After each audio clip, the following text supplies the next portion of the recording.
So guys मी आंघोळीला गेलेले आणि मी माझ्या आजीला सांगितलं की मी आल्यावर मी तुझी व्हिडिओ बनवतो मॅगी बनवण्याची. तर जुनी माणसं ऐकतात असं थोडी कधी तिने बनवून पार बघा चालेल.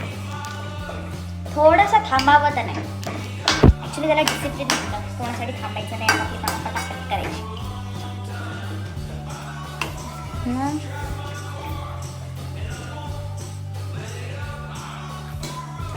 मॅगी बनवून झाली हो य.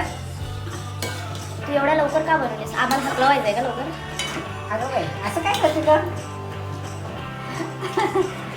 टोमॅटो कापून ठेवलं, मिरची कापून ठेवले, कोथिंबीर ठेवले. ती दाखवते गाईस की आल्या आल्या म्हणजे आम्ही आल्यावर किती त्रास होतो तिला, हे सगळं काम करावं लागतं तिला ना, बरोबर ना? त्रास नाही ग मग माझा, मी माझ्या अंगाचा बोजा काढून टाकते, पटापट खाल्लं पाहिजे पोराने, बरोबर कारण त्यांना भूक लागते फार कामाची. बरोबर.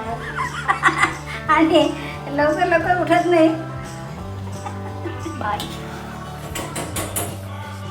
ओ महाराज,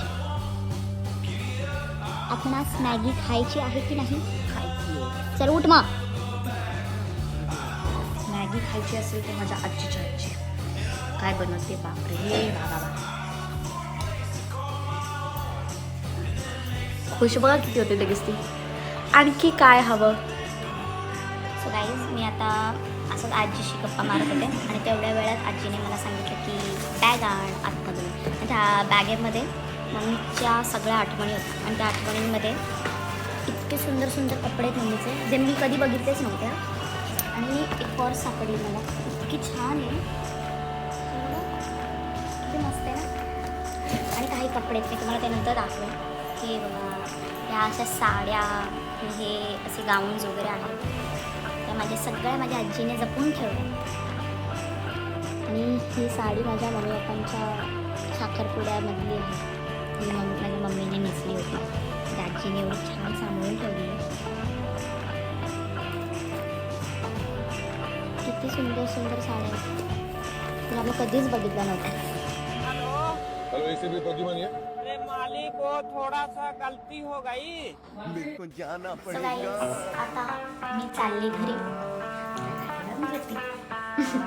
आता मी चालले घरी. आता परत केव्हा येईल मला माहिती नाही.